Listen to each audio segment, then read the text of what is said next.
Food.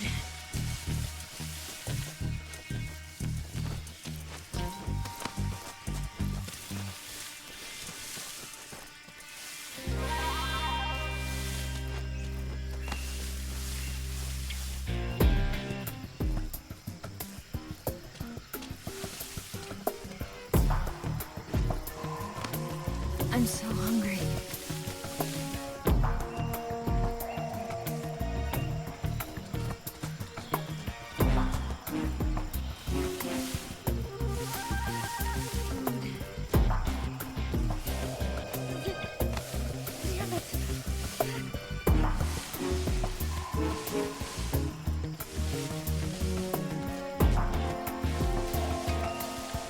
Just let me rest for a little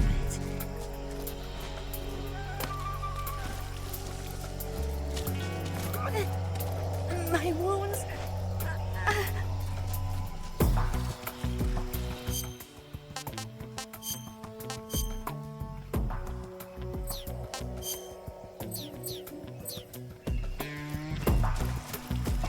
You go on ahead.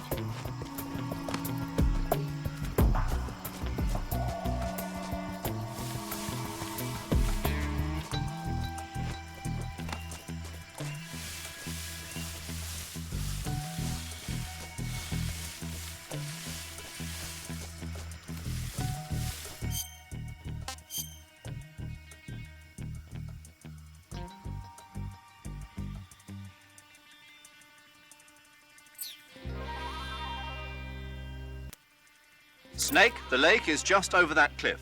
Eva should be able to climb it if you help her. Keep her close to you.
Come on, Snake.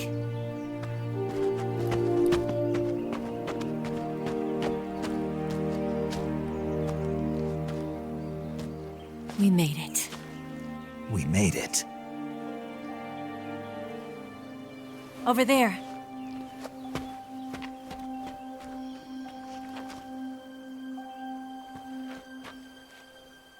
It's the boss, isn't it?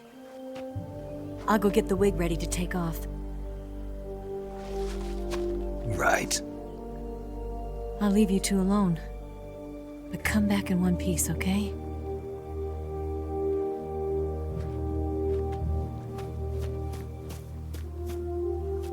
Promise me!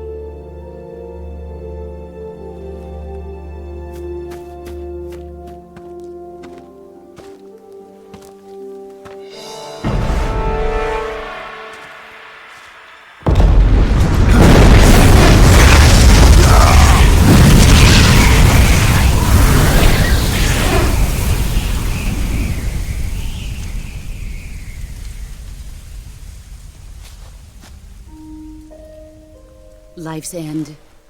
Isn't it beautiful? It's almost tragic. When life ends, it gives off a final lingering aroma. Light is but a farewell gift from the darkness to those on their way to die.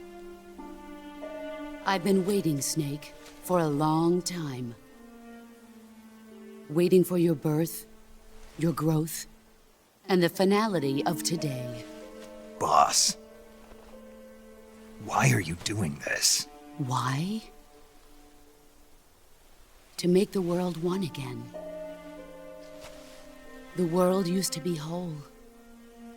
But with the end of the Second World War, the philosophers began to fight amongst themselves, and the world was torn apart.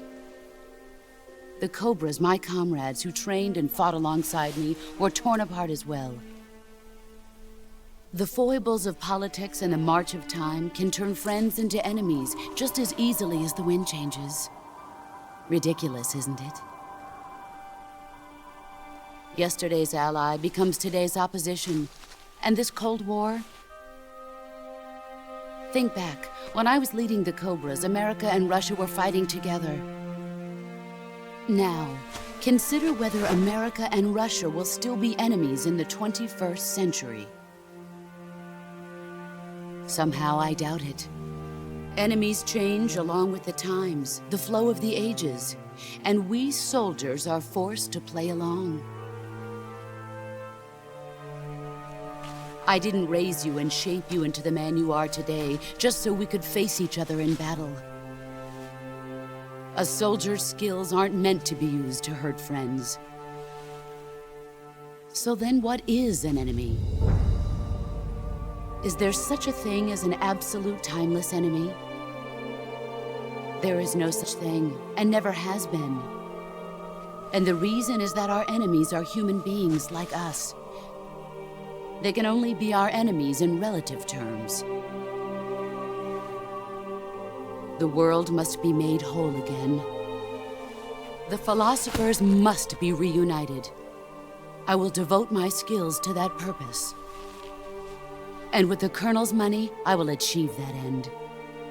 Just as I once created the Cobras. They are my family. I may no longer be able to bear children, but I still have a family. It was November 1st, 1951. I was in the Nevada desert participating in atomic testing. The name Nevada is derived from Spanish, covered in snow, white as snow. And snow is exactly what I saw in that Nevada desert. It froze my blood white. Snake, you were an atomic test subject, weren't you? On Bikini Atoll. That's part of the reason I was drawn to you. You and I are alike. We're both slowly being eaten away by the karma of others. we'll never have the chance to die peacefully of old age. We have no tomorrow. But we can still have hope for the future. In 1960, I saw a vision of the ideal future from space. 3 years earlier, the Soviet Union had succeeded in launching Sputnik, the first man-made satellite in history, into orbit. This came as a huge shock to the United States. In response, America threw everything it had into its own manned spaceflight project, the Mercury program. Even as the Soviets seemed poised to send their first man into space, America was still experimenting with chimpanzees and rockets. The government wanted human data, so they secretly decided to send a human being into space. I was the one they chose. At the time, they didn't have the technology to block out cosmic rays, and whoever they sent up would inevitably be exposed to heavy radiation. That's why they chose me. After all, I'd already been irradiated once. Of course, you won't find any of this in the history books. I could see the planet as it appeared from space. That's when it finally hit me. Space exploration is nothing but another game in the power struggle between the US and the USSR. Politics, economics, the arms race, they're all just arenas for meaningless competition. I'm sure you can see that, but the Earth itself has no boundaries. No East, no West, no Cold War. And the irony of it is, the United States and the Soviet Union are spending billions on their space programs and the missile race, only to arrive at the same conclusion. In the 21st century, everyone will be able to see that we are all just inhabitants of a little celestial body called Earth. A world without communism or capitalism, that is the world I wanted to see. But reality continued to betray me.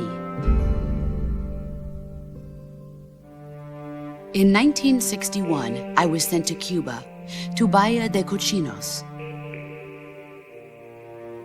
It was part of a CIA-sponsored invasion under the guise of taking Cuban exiles back to their country.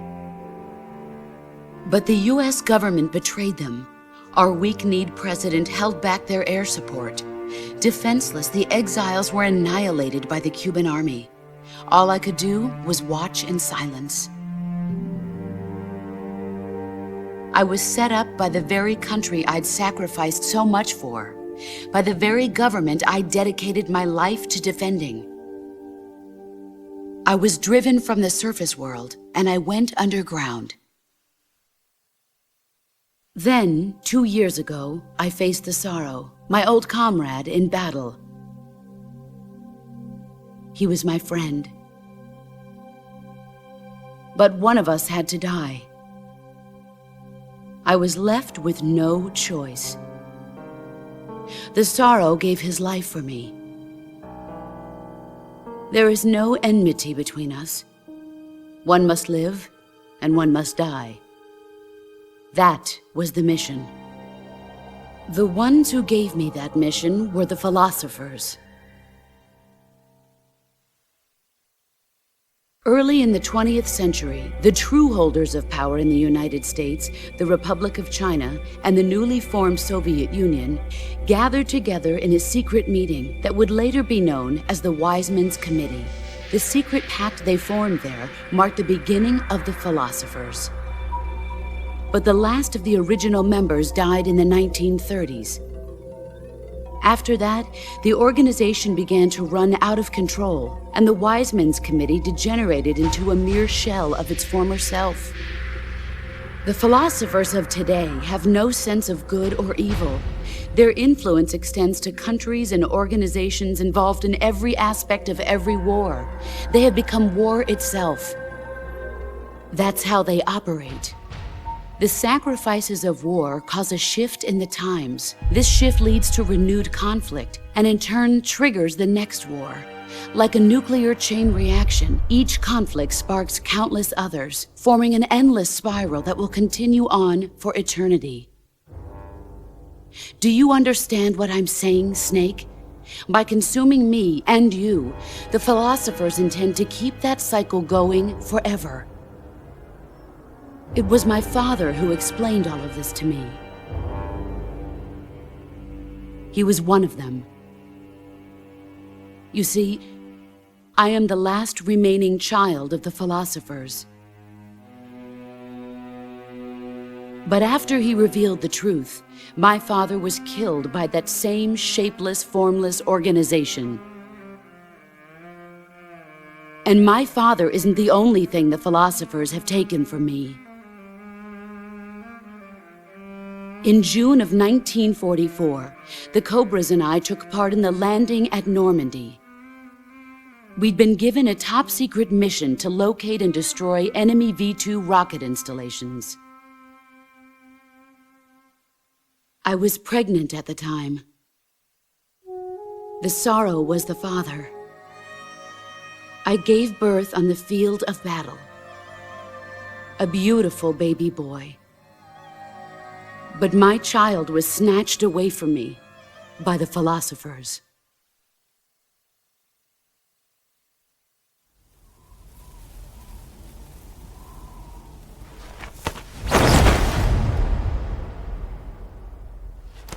Look at this scar.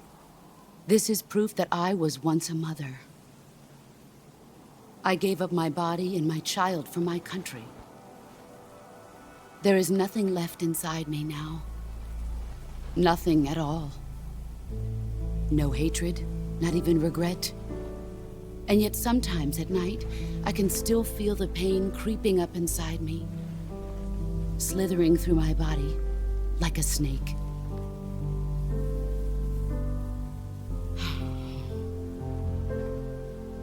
I've never talked this much about myself before.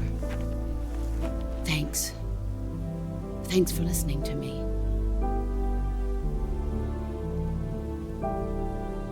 I feel content. Snake? Commence the operation. I raised you. I loved you. I've given you weapons, taught you techniques, endowed you with knowledge. There is nothing more for me to give you. All that's left for you to take is my life, by your own hand. One must die, and one must live. No victory, no defeat. The survivor will carry on the fight. It is our destiny. The one who survives will inherit the title of boss. And the one who inherits the title of boss will face an existence of endless battle. I'll give you 10 minutes. In 10 minutes, MiGs will come and bomb the hell out of this place. If you can beat me in less than 10 minutes, you'll be able to escape in time. Let's make this the greatest 10 minutes of our lives, Jack. Boss. You're a soldier. Finish your mission. Prove your loyalty. Face me. I come.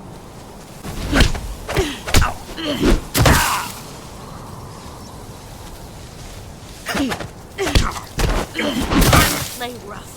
All these years and still nothing to show.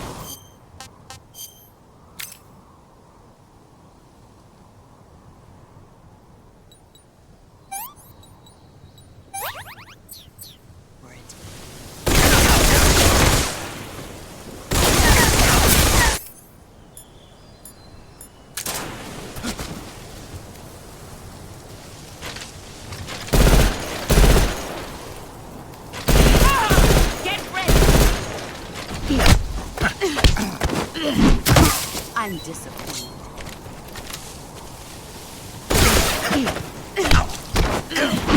Play rough. Pathetic.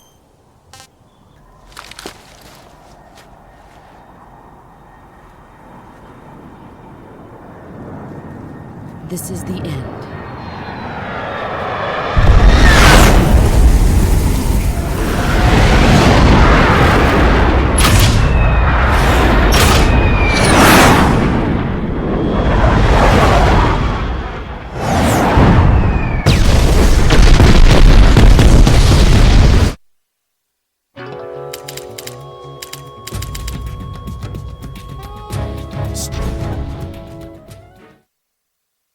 I come.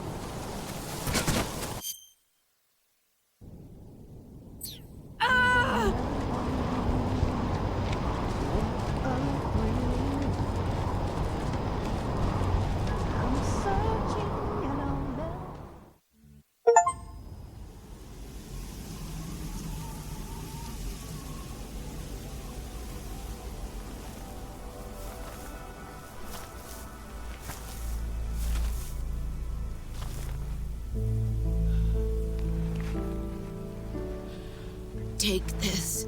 Keep it safe.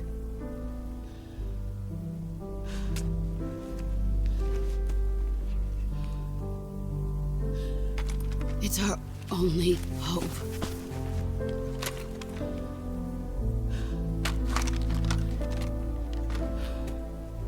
A patriot? Why are you giving me this? Jack.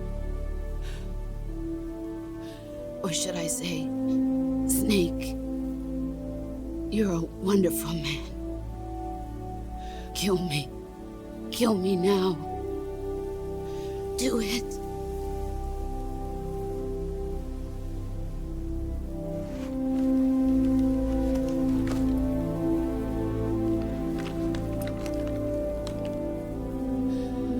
There's only room for one boss and one snake.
Ready to go, Snake?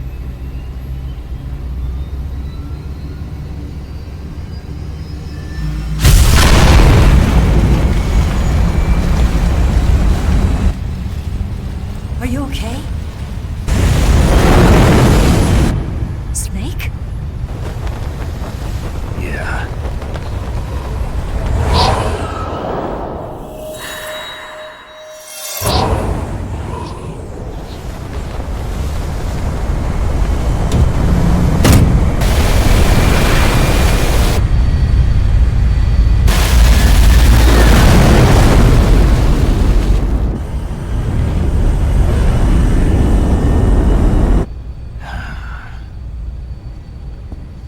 I told you could trust me.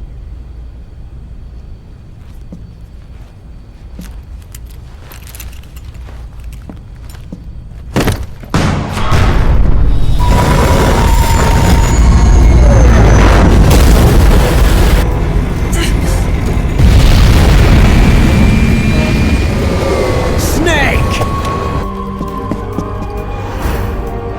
Ocelot! We're not done yet!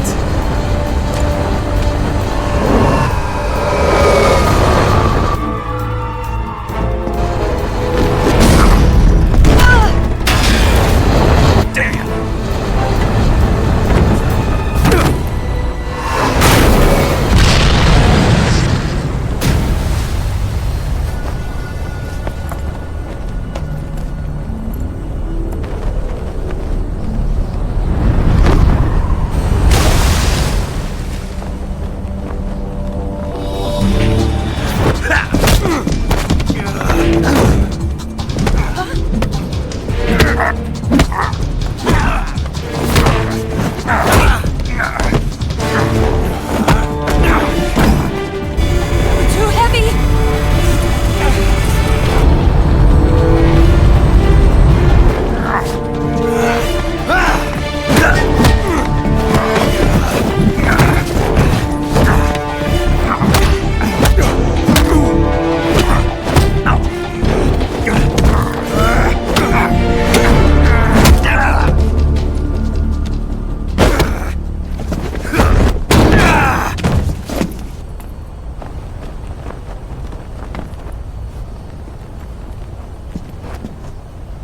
Snake, try to remember some of the basics of CQC.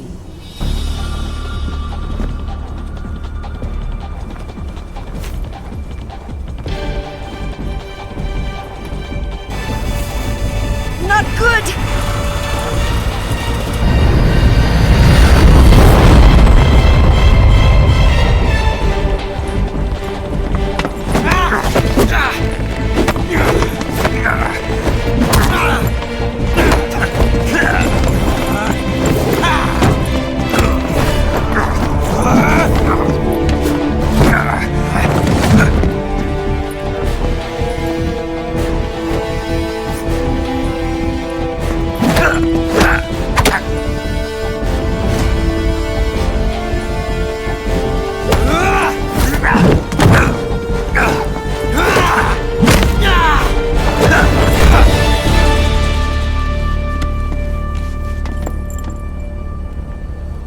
I picked up a few new moves.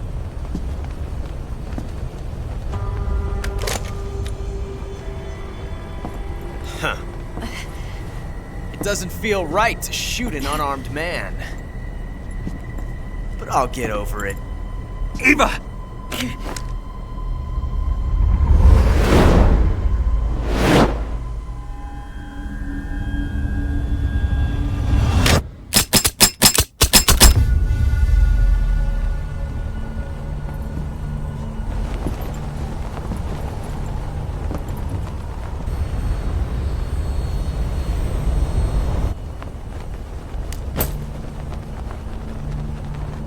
What do you say to one last showdown? Yeah, all right.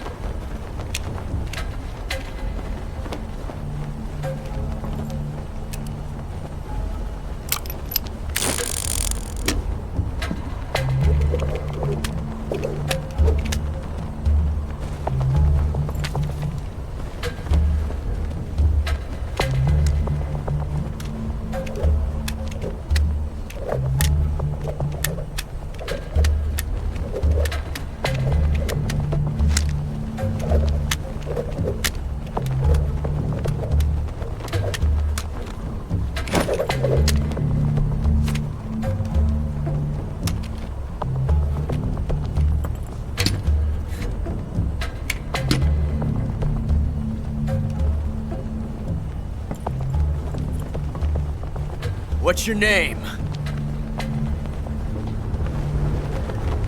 Snake. No. Not that name. You're not a snake, and I'm not an ocelot. We're men with names. My name is Adamska. What's yours? John. Very well, John. Plain name. But I won't forget it.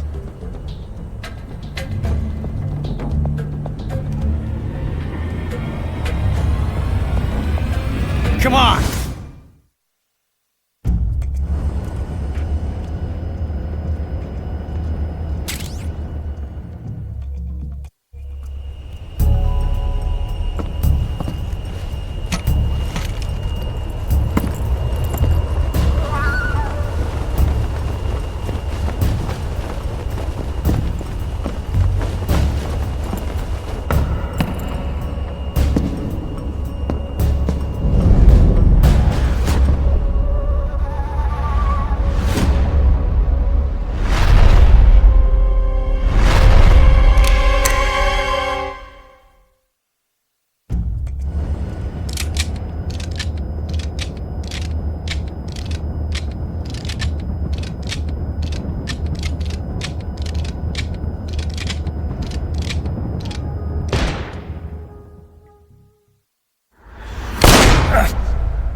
It's a blank! Oh, that was fun.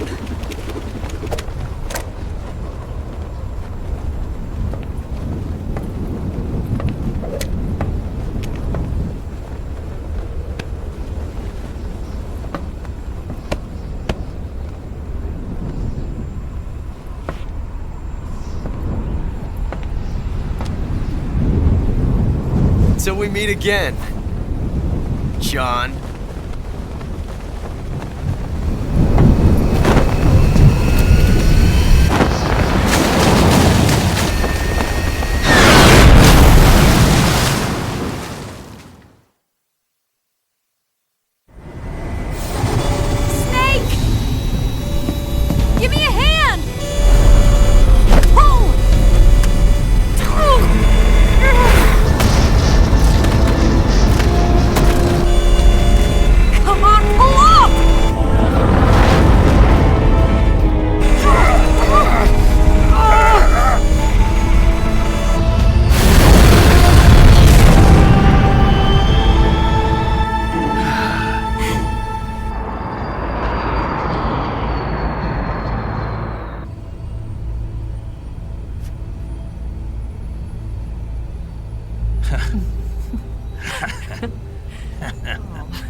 We made it. Yeah, we sure did.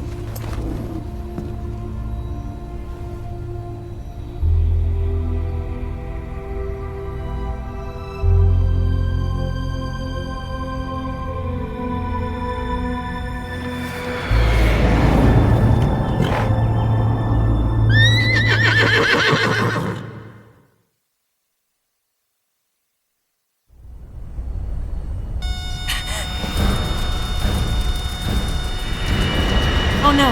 Mix!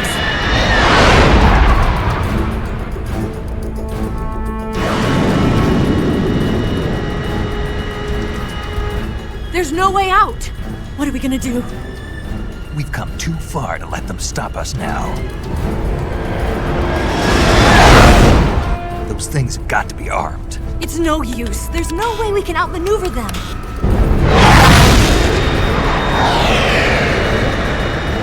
They're gonna shoot us down. We were so close. Weapons systems on. Locked on target. I got tone. You were great, Eva. Huh? Thanks.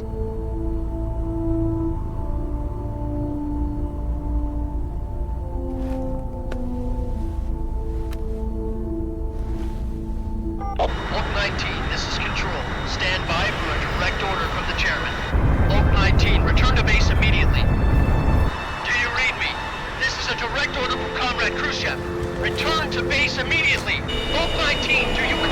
Understood. Aborting mission. RTB. Look! The MiGs are turning back! Woo!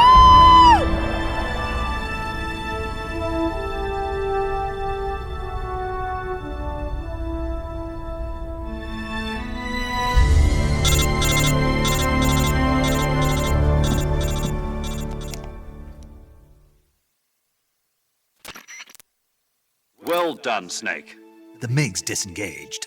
Most likely under orders from Khrushchev. Is this his way of helping us? Who knows? Maybe he didn't want things to get messier than they already are. Or maybe he just wanted us to owe him one. The important thing is, you made it out alive. As long as Khrushchev is with us, I don't think they'll be coming after you. It should be smooth sailing all the way to Alaska. I'm sending someone out to Galena Base to meet you. To meet me? The DCI and the President himself are waiting at Langley. Don't keep them waiting.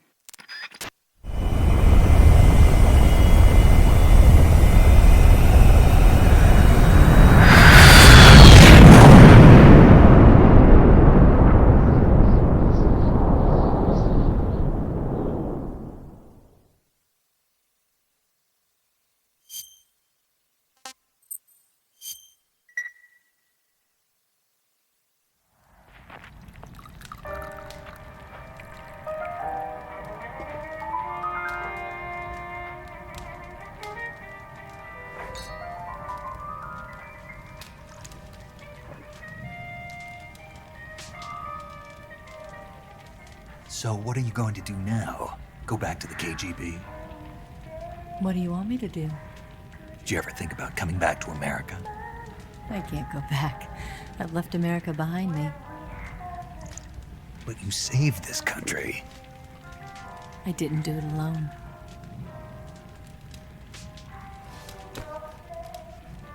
And I still owe you a dinner.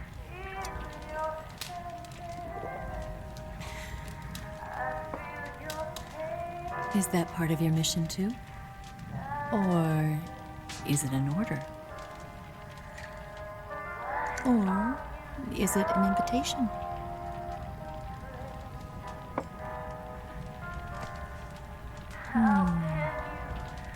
Or a proposal?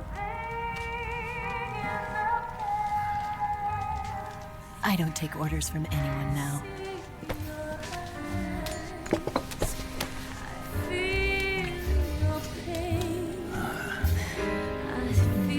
Sadness inside of me. Open your heart and smile for me. You're not the only one afraid to fall in love. Dance with me again and wipe this away.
Scholars tell us that the first spy in history was the snake in the book of Genesis.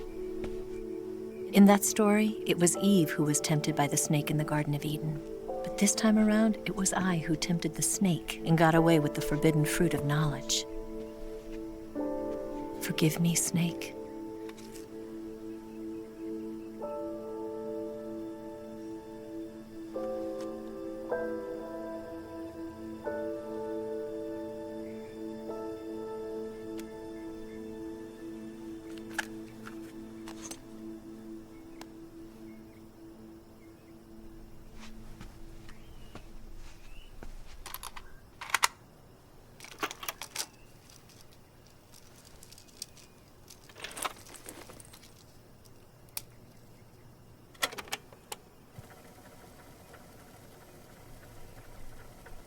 Good morning, Snake. I hope you slept well. First of all, I have to apologize. I wasn't sent by Khrushchev. I'm not a KGB spy, and I never worked for the NSA. I'm an agent of the People's Republic of China for the General HQ 2nd Department of the People's Liberation Army. It was all a lie. I tricked you. And I'm sorry.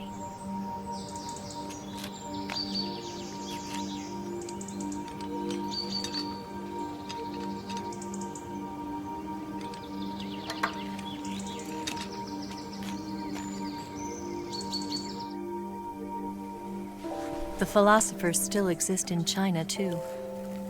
You see, my mission was to find out where Volgin was hiding the philosopher's legacy and steal it. So I infiltrated his base as a KGB spy. The 2 NSA codebreakers who defected in 1960 were actually both men.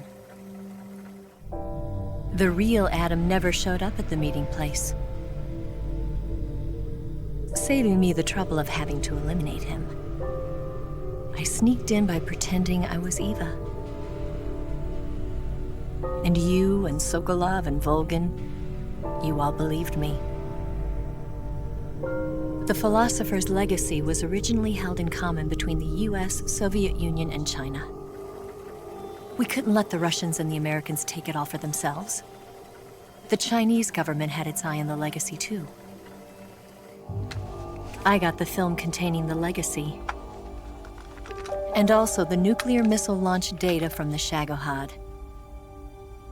5 years ago, the Soviet Union stopped supplying us with nuclear weapons technology. Since then, China's Liaodong easing, hydrogen bomb, and space rocket projects have fallen behind.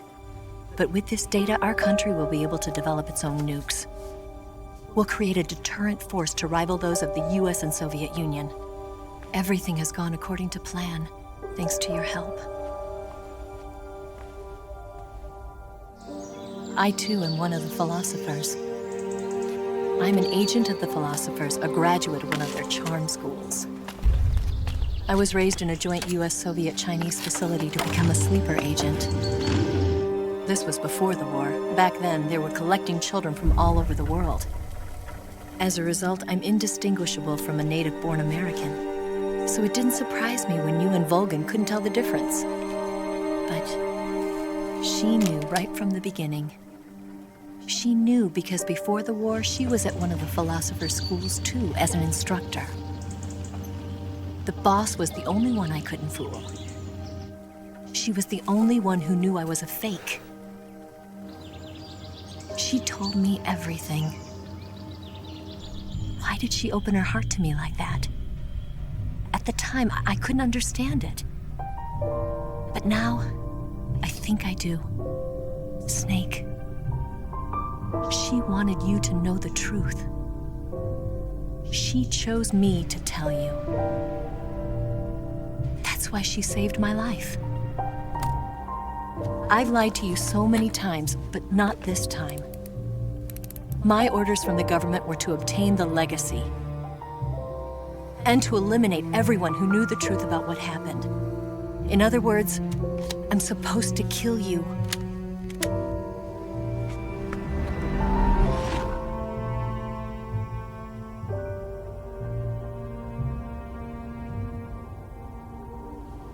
But I can't do it.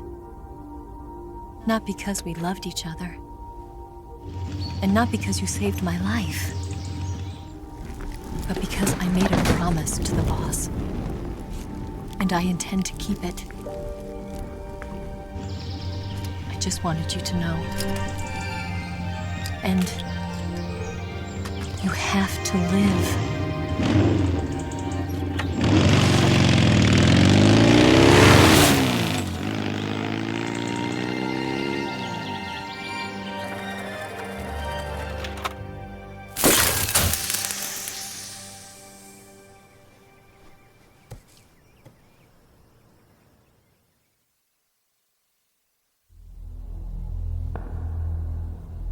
Snake, Listen to me.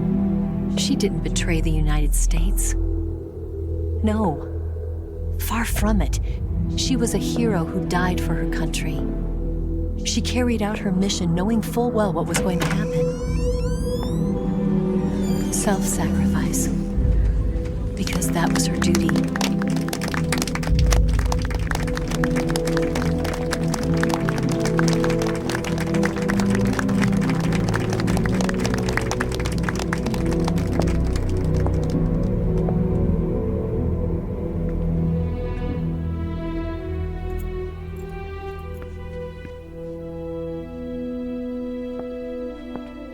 You are above even the boss. I hereby award you the title of Big Boss.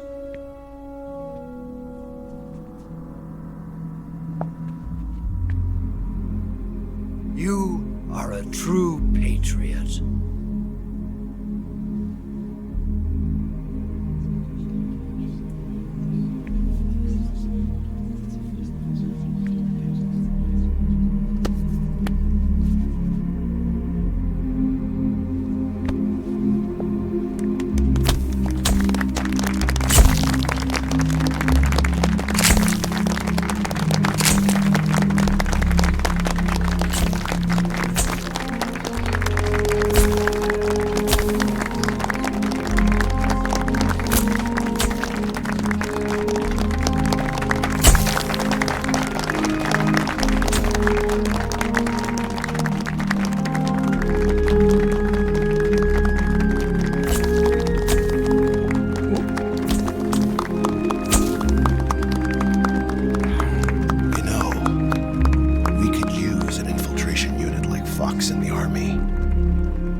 Someone like him to handle our top secret sneaking missions for us. A man who combines the qualities of a soldier and an agent. The boss's defection was a ruse set up by the U.S. government. It was all a big drama staged by Washington so they could get their hands on the philosopher's legacy. And the boss was the star of the show. They planned it so that they could get the legacy that Colonel Volgin inherited and destroy the Shagohod at the same time. Only a legendary hero like the boss could have earned Volgin's trust. Finding out where the philosopher's legacy was hidden was to be her greatest mission. Everything was going according to plan. But then something happened that no one could have predicted. Colonel Volgin fired an American-made nuclear warhead at Sokolov's research facility. Khrushchev demanded that the U.S. government provide proof that it wasn't involved. They couldn't just abort the operation to steal the legacy. So the operation itself was greatly expanded and revised. The authorities in Washington knew that in order to prove its innocence, they'd have to get rid of the boss, and that one of their own would have to do the job. The public couldn't be allowed to find out about it. Not ever. This, they concluded, would be the best way to keep the whole thing under wraps. The boss wouldn't be allowed to come back home alive, and she wouldn't be allowed to kill herself. Her life would be ended by her most beloved disciple. That was the way the government wanted it. That was the mission she was given, and she had no choice but to carry it out. Her death at your hands was a duty she had to fulfill. Out of duty, she turned her back on her own comrades. A lesser woman would have been crushed by such a burden. The taint of disgrace will follow her to her grave. Future generations will revile her. In America as a despicable traitor with no sense of honor. And in Russia as a monster who unleashed a nuclear catastrophe. She will go down in official history as a war criminal. And no one will ever understand her. That was her final mission. And like a true soldier, she saw it through to the end. But I think she wanted you, of all people, to know the truth. She wanted to live on, in your memory. Not as a soldier, but as a woman. But she was forbidden to tell you herself. And that's why she told me. Snake, history will never know what she did. No one will ever learn the truth. Her story, her debriefing, will endure only in your heart.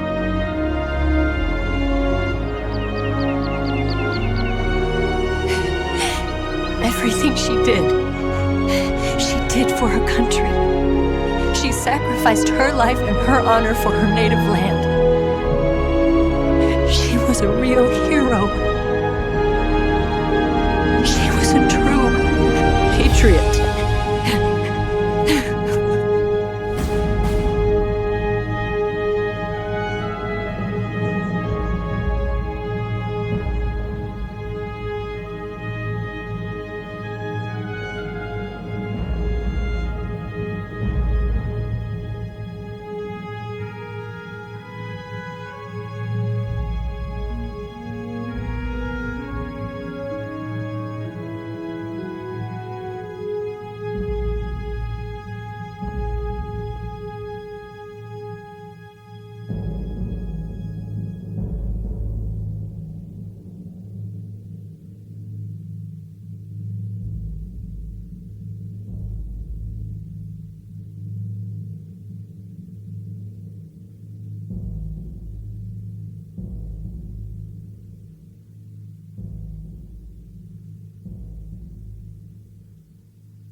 Yes, Grozny Grad and the Granin Research Facility have both been wiped out without a trace. I understand, sir, but they were necessary sacrifices. Yes, the CIA has taken care of the boss themselves. I believe the White House will be satisfied. Khrushchev is finished. Your time has finally arrived. Yes, the American president is relying on us to keep a lid on the whole affair. We've got him by the balls. It should make a valuable trump card in future negotiations. Yes, Chief Director, of course. I'll keep the KGB informed.